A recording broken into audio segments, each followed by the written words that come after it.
Well, welcome. According to my clock, we are at the top of the hour, 10 a.m. Pacific time. Later in the day for others of you who are joining from different parts of the country, welcome to the Intel session for Cloud Slam 2011. My name is Regine Skiller. I've been with Intel for about 17 years, and in my current role, I'm the Director of Marketing for Cloud Computing at Intel. What that means is my job is sort of twofold. I spend a lot of my time and day working directly with the top 50 of the world's largest internet service providers, helping enable optimized technologies and helping them grow their business, and ensuring that Intel products have been specifically designed to meet the ever-changing and higher demands and power-efficient needs of their unique environments. I also work with the OEMs and the ecosystem and the ISVs to create cloud solutions and make those more easily replicable and scalable out to the enterprise and other markets. The other part of my job for Intel is I'm kind of the face and the voice of Intel in the cloud and the marketing. Intel kind of entered the cloud market about a year ago formally. For about the last 3 years, we've been working with the large service providers privately.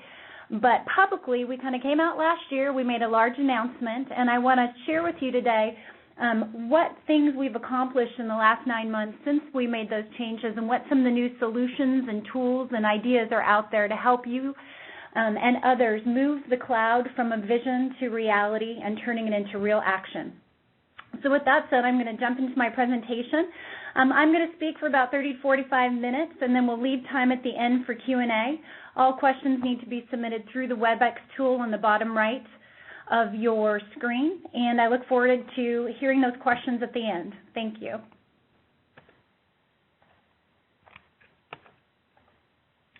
So what I'm going to copy today is cover a few different things today. One, I want to talk about the explosion of growth and why I think we need a vision of the cloud that's not exactly what the reality is today. Why I think cloud is an evolution. There are certain things that are real now, and there are certain things that we need to aspire to and make real collectively over the next 3 or 5 years. I also want to talk about an industry movement that formed. It was publicly announced in October called the Open Data Center Alliance. You may or may not have heard of this organization, but I'll share with you the growth of the organization and some very near-term deliverables that they will be releasing that could have significant impact to your business. And the last part of my discussion will be really focused on what I talked about, vision to action. How do you take the concepts that we're going to discuss today that are foilware, pretty pictures, big ideas, and how do you actually turn that into something that is a step-by-step instruction that can be delivered and implemented today for a cloud-based solution in the industry? So where do we start? I'm sure if you've been joining in on other Cloud Slam panels, you've heard a lot about growth, the explosion of growth in the Internet. What you may not have known, that the Internet from its inception through to the end of 2009, the data footprint that crossed the Internet was 150 followed by 18 bytes of data traffic. That's 150 exabytes of traffic from the inception of the Internet all the way through 2009. What you might not have known, that in 2010, in 1 year alone, the data footprint in 1 year exceeded the total sum accumulation from the inception of the Internet to 2000 alone. So 1 year had this hockey stick growth rate of data crossing the Internet, and this was actually the projected 175 exabytes. When Cisco released the update at the end of the year, 2010 actually hit 245 exabytes of data traffic across the Internet in 1 year alone. So where is that growing? What do we need to forecast when we look out over the next 5 years, or at least through, in my case, I'm going to talk about 2015 as a good starting point. So by 2015, I see growth coming from a number of different angles. Today, we have about 1.5 billion users on the Internet. That's 1.5 billion netizens. By 2015, we expect that to nearly double to 2.5 billion. So 1 billion more people joining the Internet, creating content, sharing, collaborating, and utilizing more devices. Now, devices today, we're familiar with smartphones, PCs, but in the future, almost every device in hand that we think of from a technology perspective will be connected. Our TV, our car, even our refrigerator may be connected to the internet. What Intel predicts is that by 2015, we'll see over 15 billion devices connected to the internet. So we have more people, using more devices. In this case, maybe today you might use 2 or 3 devices to access the internet on a regular basis. You might be using 6 or 7 in the future. And what we also see is that's going to lead to more data crossing the internet. Our prediction, if you ramp up over to 2015, that 245 exabytes we talked about just a minute ago will turn into a zettabyte, or 1,000 exabytes of traffic by the year 2015. And it's changing. It's not just more people and more devices. It's more complex data, 3D data, video data. We're seeing tremendous growth rates where structured data is growing at about a 25% CAGR. Unstructured data is growing almost 2x that rate. So more complex data, more people, and more users accessing the internet. So the question I ask is our infrastructure ready? Can we really handle that? Well, we did some forecasting, and when we looked out, we kind of looked back historically and we said, what have we done to date, and is it good enough? Where are we going? I like to look, Intel is a 4-decade-old company, and we've been in the server business for a couple decades. But when I look back out, and I look at in 1971, we released the Intel 4004 CPU. And if I compare that to today's 32-nanometer Westmere processors, or Intel Xeon processors that are shipping today, I know that our gigahertz, or our speed of the processor, has gone up 5,000x, and the transistors have actually become 100,000x cheaper over that same time period, adjusting for inflation. So that's interesting, right? We're absolutely driving economies of scale, which is making computing more pervasive and prolific across the industry. But what have we done in terms of power efficiency and cost, and really getting the infrastructure ready for the internet growth we're talking about today? So what if you look at just the last 5 years alone? Well, the industry has had an almost maniacal focus on driving power efficiency into the silicon, the servers, the platform. And what we see is, yes, we've increased performance per watt by 20x if you compare over the last 5 years against single-core processors. And for those of you who care about idle power, which a lot of data centers do, we've cut the idle power of these platforms in half. But here's an interesting statistic. So what does that mean for you? Yes, you're going to get a more power-efficient platform. If you had 15 racks or 15 servers of single-core processors from a few years ago, you could actually today replace that with one rack or one server of the Intel Xeon 5600 today. That's the kind of consolidation ratio we're seeing when we drive performance efficiency to its maximum extent. But you know what? I don't think it's enough. I applaud the work we've done. I applaud the OEM vendors, the ISVs, the silicon providers, and I applaud businesses, but we have a way to go. And let's look at why.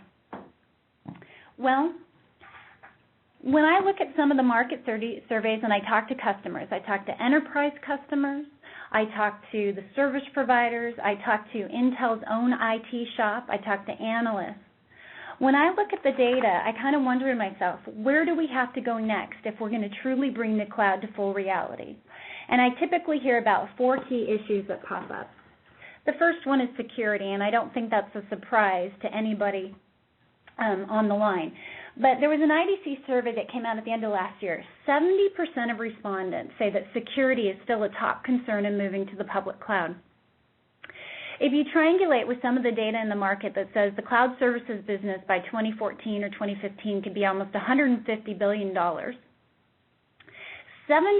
of that money could be locked based on the need to drive better security solutions into the market. So there's a tremendous revenue opportunity if we can collectively enable silicon or security solutions from the hardware to the software up through the solution level.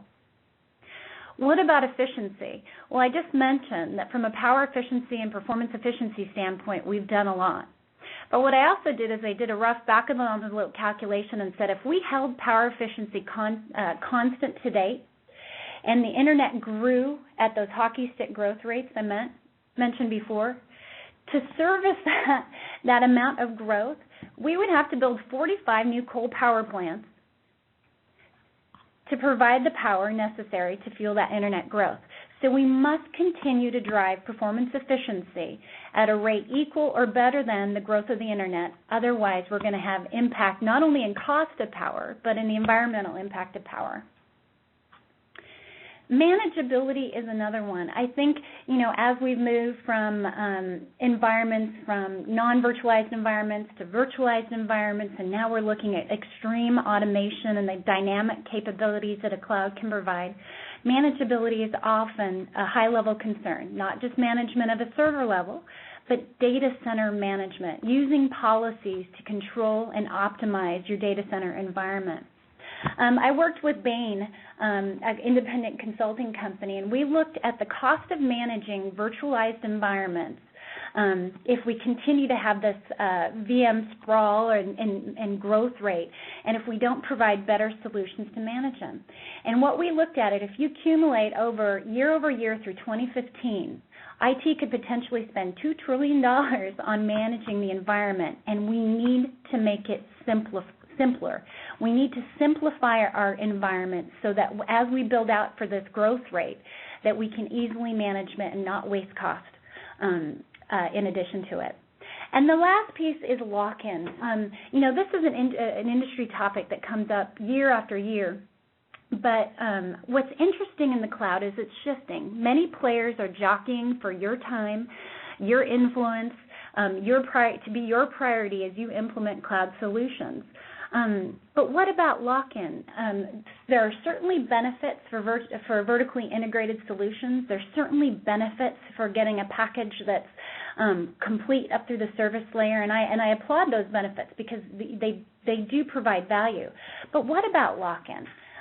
What about the flexibility and choice that if you buy a best-of-breed technology today, and 2 years from now, you want to shift your technology, are you locked in based on your infrastructure, based on your management stack, based on your service provider? And that's become a key question we see across the industry, that people want to have best-of-breed cloud solutions. They want to continue to build out their infrastructure. They want to rely on vendors like Intel and others to build it. But they also want to know that they have flexibility and choice, that they're not locked into a cloud solution today that would prohibit them from getting the next best technology tomorrow. So these are the technology challenges that in an industry we need to work together and resolve. And what does that look like then? And this is the beginning of my talk on what I call Cloud 2015 vision. This isn't just my vision for the industry. I think it's a collective vision. I've shared this foil with a number of the world's largest equipment manufacturers, ISVs, enterprise and service providers, and said, where are we really trying to go with the cloud? What are some of the key technologies we'd like to see realized that maybe aren't quite there today? And that's what we call an industry vision for Cloud 2015. We'd like to see a cloud that's federated, automated, and client-aware. Some of these might be familiar terms to you. Some of them might be new, so I'm going to walk through a few. Federation, quite simply, is where data and services will seamlessly, securely scale beyond borders. You should be able to federate your clouds so that your public clouds and your private clouds and your hybrid clouds can all work together so that you have burst capacity. But along with federation, obviously, we're going to see concerns in security. We need interoperability of cloud services. There are a number of factors leading to compliance, the ability to audit and track data that all surround this concept of federation. So it's not just something that one company can do, it's something that a number of companies need to come together, and a number of businesses and a number of vendors need to come together to work to address. It involves standards, it involves advancements in security and compliance, and it also involves the development of probably some new technologies. Let's talk about now automated. Automated, I think, is probably the most, data center automation has been around for decades. But what we're talking about is extreme levels of automation that drives maximum efficiency and resource utilization across your compute, your storage, your network. Automation that allows you to truly have dynamic infrastructure that scales not manually, but scales based on policy. The ability to manage your data, your infrastructure, your data center environment, your users, authentication, and the control. That's the kind of extreme automation we'd like to see that absolutely is going to lead towards efficiency, but also help with the manageability problem that I mentioned just a minute ago.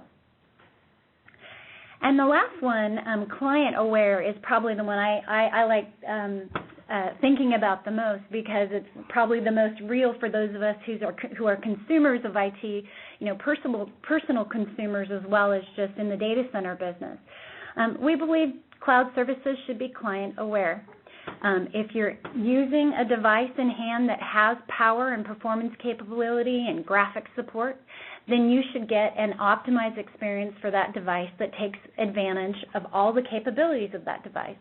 If you're using a device that is simpler or doesn't have that capability, you want to know that that service is going to adapt so that you can still use it and function and have easy capability without it being limited by the phone or the car or the refrigerator you're accessing with. So Intel is committed to all three of these pieces, to helping the industry advance towards federation, towards making data center technology more automated and efficient. And we're also, as a company, that where we really span the data center to the consumer devices and clients, from desktops to laptops to smartphones to embedded devices. We are committed to working with the industry to make those cloud services client-aware. So wherever the power resides, whether that performance and power and capability is on your server in the data center or in the device in hand, you can take advantage of it.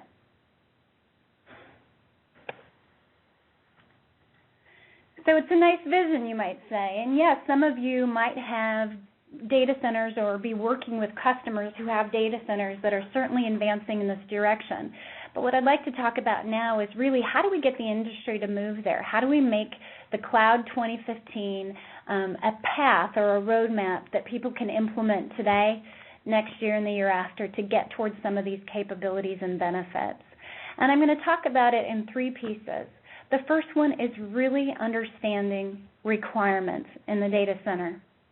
And this is where going from a vision to going from action starts with going deep with the largest service providers, the mega-scale data centers like a Google or a Facebook or a Tencent or a Baidu, depending on what region you're in, really understanding their needs as well as enterprise, and prioritizing those requirements, unifying those requirements, and understanding how to respond and deliver, to then creating optimized products and technologies. I've made a case that we need to not just design for performance and performance efficiency, but we need to design around security, efficiency, manageability, and flexibility and choice in the data center. So as we understand and prioritize IT requirements, we need to then have products and technologies that are delivered, and that'll be the second part of the discussion that I'll go through. The last piece that I'm going to end with is about how do we then make these able to be implemented easily? How do you enable proven step-by-step guides to turning these into a reality today and over the next few years? And that'll be when I conclude with a discussion on cloud builders, as it's really an ecosystem community that's coming together to take these optimized products and technologies and deliver cloud solutions that are validated and proven and enable people to start deploying today. So let's first talk about end-user requirements.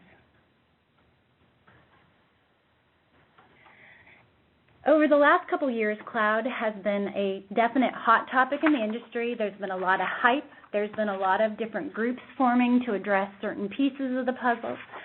But what we really need to see is a unified voice of these efforts so that we can accelerate the technology transition.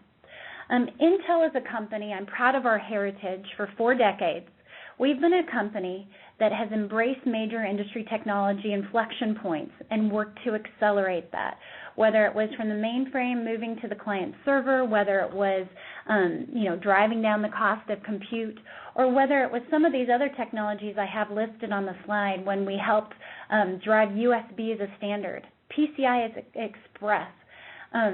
Many of you might remember the Centrino mobile platform from a few years ago. Today we take wireless technology for granted. It's automatically going to be in our laptop, our phones, everything's connected. But when Centrino platform launched, there was wireless capability in the laptop, but the hotspots enabled, which those hotspots we once again take for granted, were spotty.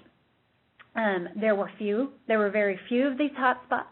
And when you did find a hotspot, you couldn't be just sure that it was going to work. Today, if you go into an airport or a Starbucks, you expect wireless and you expect it to work. A few years ago, that wasn't the case. And some of these industry technology transitions can take 5 years, 8 years, 10 years to happen. But what Intel did, we worked with the industry. We rallied a number of service providers together. We went out, we enabled more hotspots, and we worked to improve the quality of the wireless capability in those hotspots. And what happened is over a 3-year period, we saw a rapid acceleration to mobile technology and connections and hotspot availability in a 3-year period that historically could have taken 8 to 10 years to happen. That's the kind of thing Intel wants to do today with the cloud. We look at the next 10 years and we believe the cloud, a way of building your infrastructure where these shared resource pools are dynamically allocated and dynamically scaled. We believe that that's one of the next major technology transition over the next decade. And what we want to do is be a catalyst for change in this transition. We want to work once again with the ecosystem and help accelerate that so that we help companies realize the benefit of the cloud sooner and in a more streamlined fashion than later. And that's where the inception for the idea of the Open Data Center Alliance came about. We had discussions over the course of the last year or two with a number of leading enterprise and service providers about the need to unify some of these standards efforts, bring people together. And we were in a position, one, from our history of driving some of these industry standards, as well as the fact that Intel, we feel fortunate to work with a number of vendors and customers directly. We helped matchmake these people, introduce them to themselves, and they formed the Open Data Center Alliance, which, as I mentioned, was announced October 27th. So what is the Open Data Center Alliance? What is their role in the industry? Well, you can read it here, but what I'll tell you is really it's about a group of people who care about technology, who want to lead and shape the transition to the cloud, and want to unify and work together to prioritize and define the next generation cloud requirements and data center requirements. So they've come together, they've committed to work together to unify their voice. They've committed to deliver a vendor-agnostic roadmap. This isn't about getting specific. It's about to a vendor solution. It's about saying, these are the capabilities and priorities and requirements I have in my data center, the key challenges and issues that need to be solved, and putting them out in a roadmap based on usage models. So whether that usage model is scaling out storage, or the usage model is how to secure, how to do trusted compute pools and secure VMs in a virtualized environment, or whether that usage model is about regulatory concerns and compliance requirements. They've come together to unify their voice and to create a roadmap and lay out those requirements together. And they're committed then to adopt those requirements back into their data center so that it creates a forcing function on the industry to actually respond with commercially available solutions. Well, the Alliance has been in existence for a little more than 2 quarters now. And what has happened? Well, when they launched back in October, there was about 70 founding members, 10 steering committee members with tremendous global reach. Europe was represented, China was represented, Australia, the United States, companies like BMW, Lockheed Martin, China Life, Deutsche Bank, Shell, Terramark, JP Morgan Chase, UBS, Those 10 steering committee members really led the formation of the Open Data Center Alliance, and since then they've actually had other companies join. Capgemini joined, and as well as China Unicom, and actually Disney as well, to span yet another vertical segment in the industry. What they've also done is they've grown their membership. When they started, they announced with 70 members, and those 70 members represented about $50 billion in purchasing power in the industry. Well, in the last few months since that launch, they're now at greater than 150 members, and I can actually tell you, I can't disclose the number because it's not public, but I can tell you it's actually significantly larger than 150 now based on some recent announcements. And they have, and with the growth of those companies, not just in adopting members, but you'll see here a very large contributing member class. There's over 35 contributor members who've joined together on 5 different work groups to really define and prioritize IT requirements in the cloud and deliver the roadmap that will be forthcoming.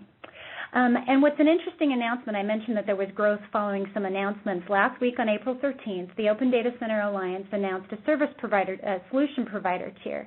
This membership tier was created to allow vendors of data center software, hardware, and services to join the alliance, input and contribute into the roadmap develop, and also collaborate so that solutions are commercially available in time to market. So if you are an end user of IT, a consumer IT, or if you are a builder and solution provider of IT, there are ways for you to get involved in this momentum and effort just by going to www.opendatacenteralliance.org, and you can go to /membership, and you can join today. Intel as a company, just so you know, we are deeply involved, but we're a technical facilitator. We actually don't have any voting rights because we were a vendor. And when the Open Data Center Alliance formed, their goal was really to represent an unbiased, vendor-agnostic voice. So we don't have a vote, but we certainly enjoy our role facilitating, and we've seen a lot of progress and momentum, and we look forward to their roadmap announcement and forthcoming.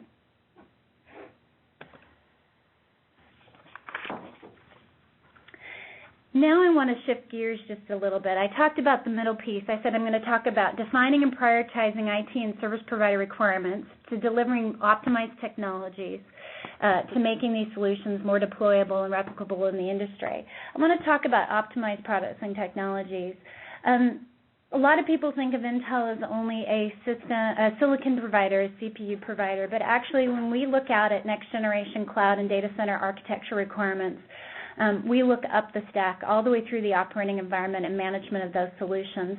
We believe if we're going to be relevant in the cloud transition, if we're going to be relevant to service providers in IT, we need to go beyond the core silicon and drive value up through the stack. Therefore, our design points obviously start with efficient performance. As I mentioned, that's just a given in the industry. Each generation must be more energy efficient, more performance, less energy. But it goes well beyond that. We're focused on looking at the automation of these environments, automation on a couple different angles. How do you automate workload placement? How do you optimize based on power, usage, time of day, volume, location, power costs? How do you optimize workload placement and movement and manage that in an automated data center? We're also focusing on automation of just managing that data center policy and assets. How do you, in a virtualized environment or a multi-data center environment, how do you get better control and asset management of your resources so that you're ensuring full utilization of each of those? We're also laser focused on security.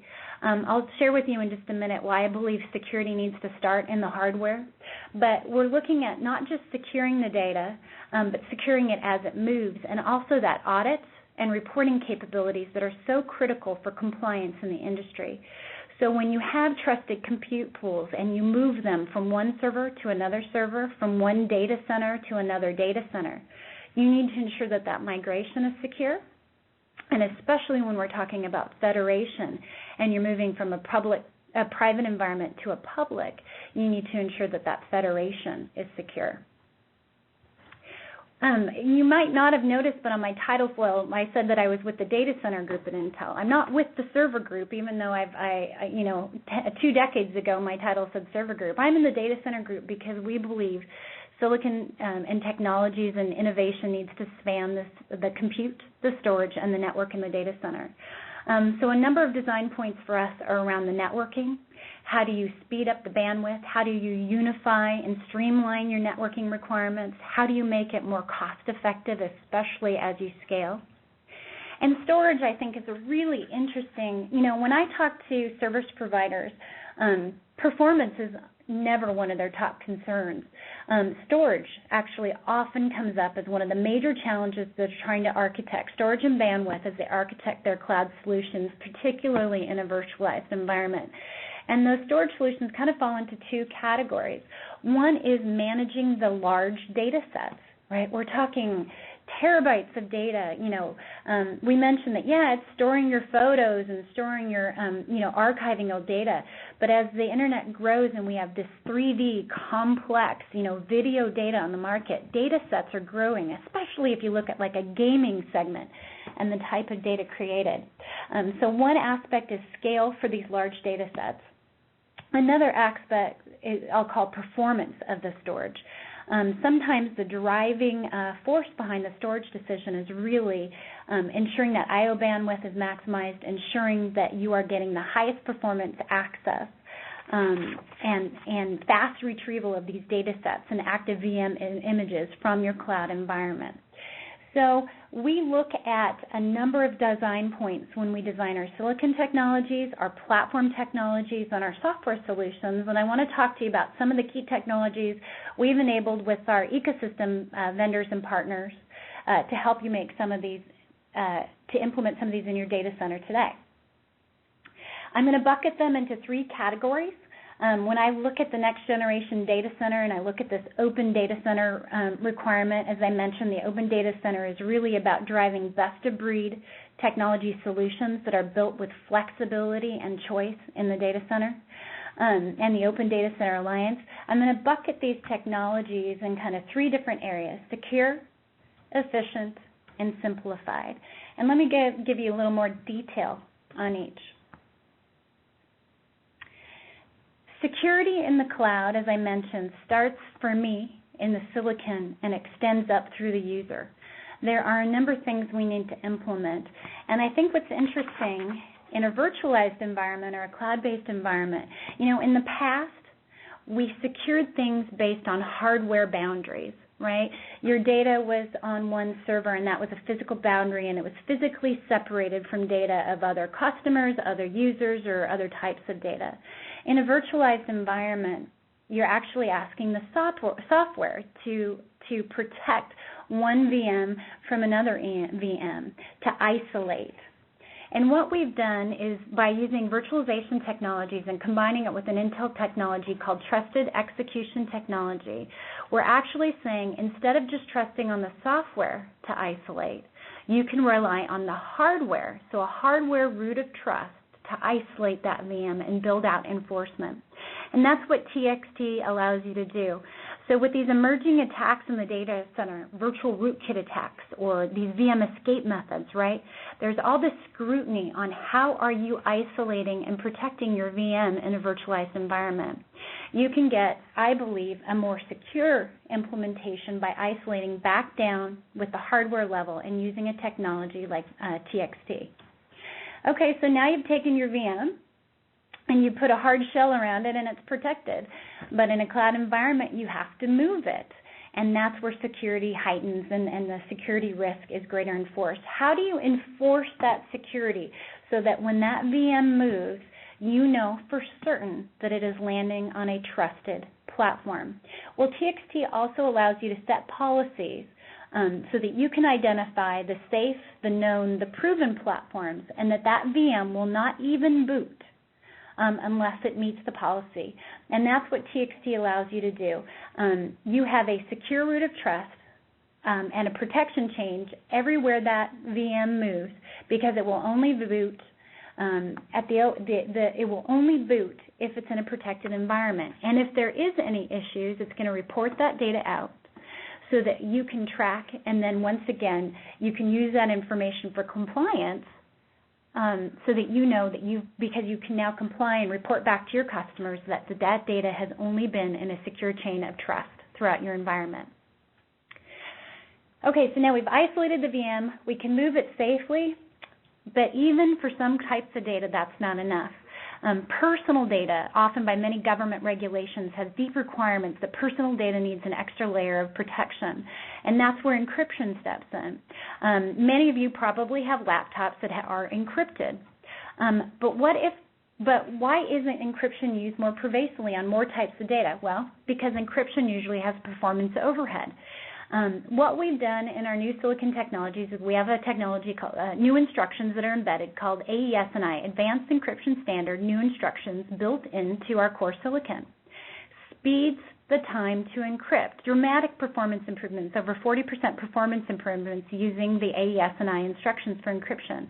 What this enables now, you can encrypt more pervasively and encrypt more broadly from your server to your client environments because you aren't facing the performance overhead. And the last piece of the security stack I want to talk about is going up that stack to the software level. Securing, controlling access in the cloud and controlling access to those resources is vital. How do you authenticate and identify and control access in your cloud? Well, about a month ago, Intel released a new product called the Intel Expressway Cloud Access 360. It's a mouthful, not exactly how I would have branded it, but I'm sure they knew what they were doing. But what Cloud Access 360 does is it provides a foundation for access control, authentication, and audit.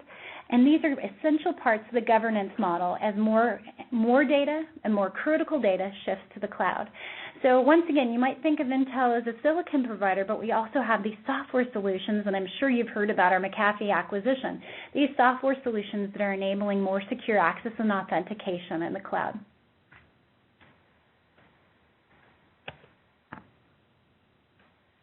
The second piece I want to talk about is efficiency.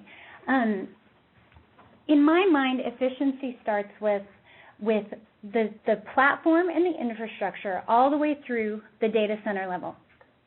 And I want to talk about efficiency on a few different levels. I've already mentioned the importance or why it's so important to have highly performant and energy efficient silicon and platform level server infrastructure.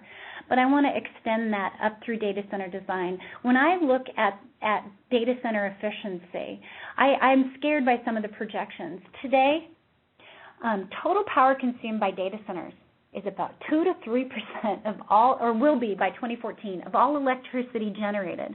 These mega data centers that are providing all these great cloud services that are supporting conferences like CloudSlam, that are enabling you to Google search, they're enabling you to Facebook and stay connected with your friends, they're using a lot of energy. So these data centers themselves are laser focused on driving those energy costs and consumption down. But it's a problem that goes beyond the CPU all the way up to the data center level. Also, if you tally how much money is spent to manage this electricity consumption, it's estimated about $27 billion per year is spent on server energy costs. When I've looked at some of the world's largest data centers, about 75% of their total cost of operations is baked into the server infrastructure and the power and cooling of that infrastructure. That's how much of the cost, 75% of their operations is really around this data center power consumption and driving down the cost and improving the environmental impact and sustainability of their solutions. So that's why when we look at energy efficiency, yes, there are benefits to modernizing your infrastructure. I mentioned earlier that if you have single core servers in your data center, you could replace those 15 to 1, and you're going to actually get a payback. You're going to get your ROI, your investment cost, paid back in about 8 months, I believe, because you're going to get so much more performance and cost saving because you're going to be managing one server or rack compared to 15. Okay, but what now if you do have next generation technologies in your data center and they are highly efficient? Well, power efficiency extends beyond the server infrastructure, and you have to automate at the facility level. There were some statistics that you can drive down your OpEx by 20% if you automate you're based on just power optimization and workload optimization in your data center. And I'm going to give you an example on the next slide how you can actually see those percentages benefit in ROI for real companies. And then the third piece that I'm not going to spend a lot of time on today, but I think is a really interesting topic, is efficiency extends to the data center. Not every company is going to be in a position to go build a new data center. But there are a number of things that we should be looking at. We should be, as an industry, collectively driving to PUE's, power usage effectiveness of data centers, to be at 1.5 or better. I don't know how many of you saw Facebook's Open Compute announcement 2 weeks ago, but their new data center in Primeville is actually 1.0274, I think it was, and a power usage effectiveness. Many data centers out there today are still at a 2. And what this means is when you're at a 2, you're spending as much money and power to cool that server infrastructure as you are to actually power the server itself. So there's great opportunity across all of these vectors, but I'm going to only have time today to speak to one of them, and that's going to be power efficiency and to automate across the data center. Many of you might have heard the term power management. We have a technology called Intel Node Manager that's actually in the server that allows you to do a number of things. You can monitor the power of that server to understand, usage rates and historical and future and do some predictive modeling. You can set caps for that power. And what's interesting is a cap is you can, instead of setting a power cap based on the theoretical max power usage of a server, you can do it based on the actual power consumed by your workload at peak times or medium times. And this allows you to increase your rack density based on actual server usage, not theoretical. So increasing rack density, if you're a power-constrained data center or a space-constrained data center, you're going to get instant ROI savings by increasing rack density. You can also use Node Manager and power management solutions to optimized by your workload. This is what I mentioned. I think this is a really interesting case study. Baidu is a China company that actually does a search-like capability. They had an SLA. They knew that they needed to respond when there was a query in their environment. The response had to be a certain percentage fraction millisecond. That was what drove their data center. It kept the customers happy, and that was the basis of their optimized workload. Well, they had been capping their power. They've been building out their rack density based on the theoretical max power of a server. But what they did is, by doing some workload modeling, they actually capped the power down to 308 watts. They had started at 385 watts. Power consumption was their budget, down to 308 watts, because that's where they could still meet their SLA. And they were able to increase their rack density in their data center. And actually resulted in a 40% improvement over time to the full extent. Another company, China Telecom, did the same thing. Obviously, China is different than the U.S., is different in Europe, but I think we can all appreciate the cost associated with building out this type of rack-level infrastructure, and that if we can get more utilization and density, we can immediately transition that into cost savings in our pocket. I mentioned I was going to talk about three things: secure, efficient, and simplified. We need to really tackle management in the data center, but we also need to just simplify it. I think it's really interesting when you walk into the data centers to see the number of cables that come out of servers today. There's a picture on the level. Those are 1 gigabit Ethernet server connections, and you can see there's a lot of brightly colored cables coming out. Well, I did a calculation once where I said, what if we kept all those cables coming out and we built out a data center based on today's infrastructure to the 1,000 exabytes of data we were talking about earlier? Well, you'd need about 1 billion miles of cable to service those data center environments. Obviously, that's not practical, so we need to streamline and simplify. And what we did is we took a data center environment where we took servers with a 10 by 1 gigabit Ethernet port, and we compared it against one that had been streamlined with 2 by 10 gigabit Ethernet. And you can see the numbers were pretty compelling. We reduced power by 45%, 80% reduction in the cables and number of switch ports, 15% reduction in overall infrastructure costs. And what did it do to performance? Well, a 2x increase in bandwidth. And what you have a chance to do now is, when you streamline your data center and network, it's not just about streamlining. It's about consolidating. And with the 10 gigabit Ethernet solution, you can streamline and consolidate your network and your storage architecture. And if you start unifying your LAN and SAN data onto your Ethernet fabric, we anticipate you can get about another 25 to 30% ROI improvement out of this solution. So these are just technologies that you can consider today to help you secure build your data center in a more secure way, in a more efficient way, and in a more simplified way. I see a number of questions coming through. I will be there in just a minute. I've got one more concept, and then I'll switch immediately to your questions, but thank you for sending them in. The last piece of the puzzle I'm going to talk about is the Cloud Builder solution. We actually announced it in 2009, but we relaunched it in 2010 in a much bigger fashion. And this is really a community.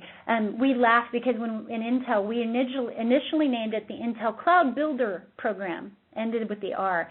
But we said this isn't right. It's got to have an S on it because it's not our program. It's an ecosystem program.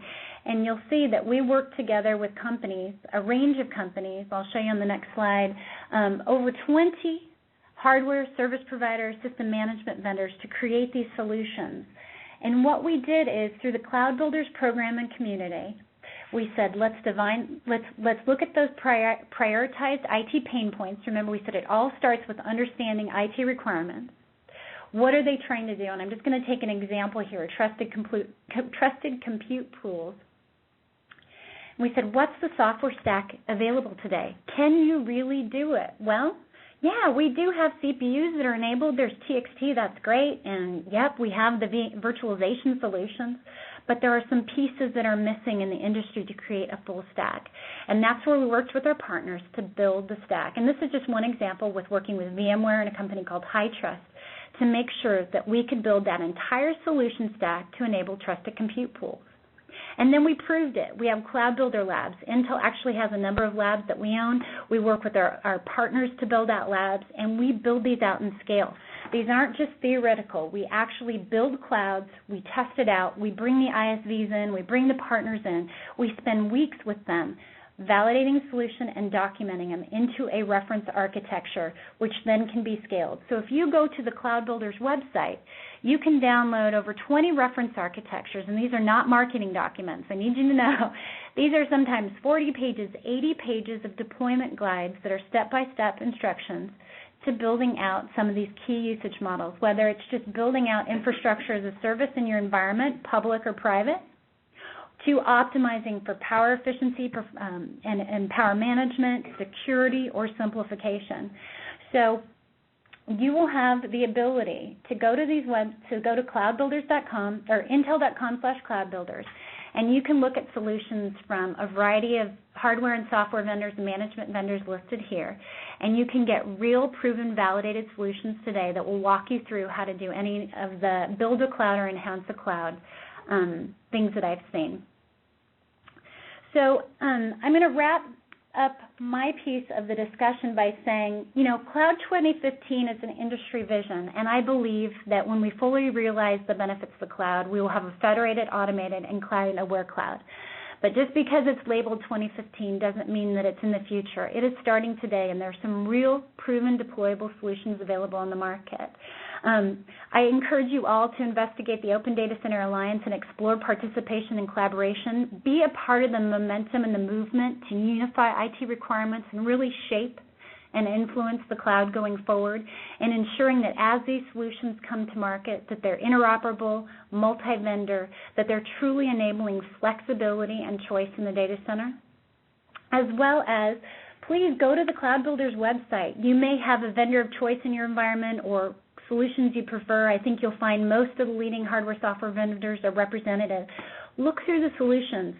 Whether you've already deployed a cloud, you might find some best-known methods and optimization tips to enhance your current environment, or if you're just considering cloud deployments or you want to consult or advise on cloud deployments, you'll find some very useful tools to enable that conversation. So that wraps up my part of the presentation. I'm going to shift to Q&A. Just wanted to say I do tweet. If you want to hear more from me and my thoughts on cloud, you can contact me through Twitter, but I'm happy to answer some of your questions right now. And when I'm looking back, There's one question that came in. Were we allowed to change CPU frequency on a fly? I think it means on the fly. There are technologies, yes, in that CPU itself. There are things called turbo, that if you have not exceeded the certain heat and performance capabilities, you can actually turbo up or throttle up the performance or the CPU frequency of that silicon to run hotter if there is bandwidth to do it. So yes, there are technologies available in the CPU today that based on what kind of constraints or how efficiently you're running that workload, you can actually throttle up the frequency. And what's also interesting is when you extend Node Manager, that technology I was talking about, you can extend it by using a console or management. We have one called Data Center Manager. You extend power management from the server to the rack, to the row, to the entire data center, so that you can set policies. So yeah, you can actually power down, adjust the P states of your technology and to power down your environment based on those workloads. There was a question about the Facebook data center announcement. Do you think their data center designs can be used effectively? I think the Facebook announcement was really interesting. They showed how they can achieve dramatic growth and performance improvement while reducing energy consumption and being much more efficient. They estimated about a significant performance and power increases, about 40%, I think it was, with a 24% reduction in cost. And I do think that there's a lot of things now that, because these are open through opencompute.org, that you can learn from. But as I mentioned, not everybody has that kind of data center environment. Not everybody buys at the scale that Facebook does. Not everybody has the ability to design from the ground up and to shift their infrastructure. But I think that's why, a number of the leading hardware vendors joined on, so that you can go to a Dell or an HP and you can get those same kind of technologies in a more volume standard fashion that would bring that kind of power and performance efficiency into your own data center without having to do the custom approach that Facebook embarked on.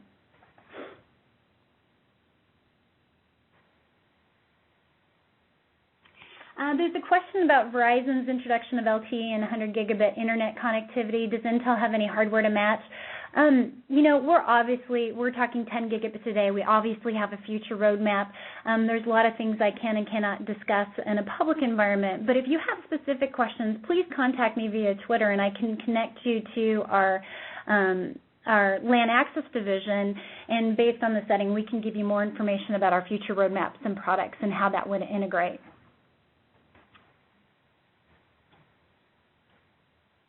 And I think that is the sum total of the questions in the public realm. Sorry, I'm trying to skim through WebEx as I talk.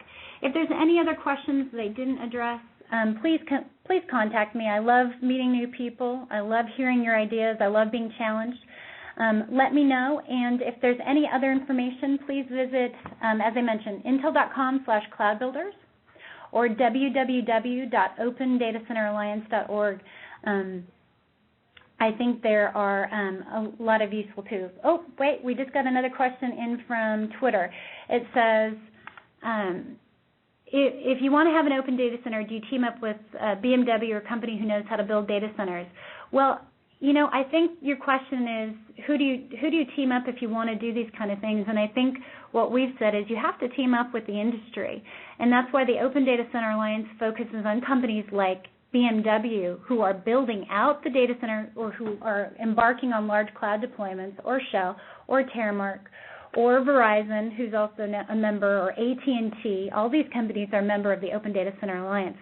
But through the solution provider tier that was recently announced, you bring in the vendors, and that could be all levels of vendors. As I said, data center hardware, software, solutions, services, and even data center facilities.